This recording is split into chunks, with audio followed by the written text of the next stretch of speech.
بسم اللہ الرحمن الرحیم۔ شروع اللہ کے نام سے جو بہت مہربان نہایت رحم والا ہے۔ رسول اللہ صلی اللہ علیہ وآلہ وسلم نے فرمایا، ایک مسلمان دوسرے مسلمان کا بھائی ہے، نہ تو وہ اس پر ظلم کرتا ہے اور نہ ہی اس پر کسی کا ظلم ہونے دیتا ہے،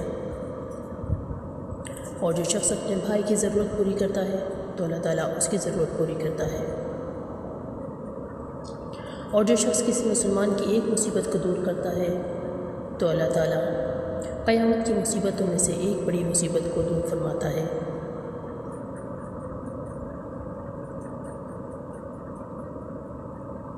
اور جو شخص کسی مسلمان کے عیب چھپاتا ہے تو اللہ تعالیٰ قیامت میں اس کے عیب چھپاتا ہے۔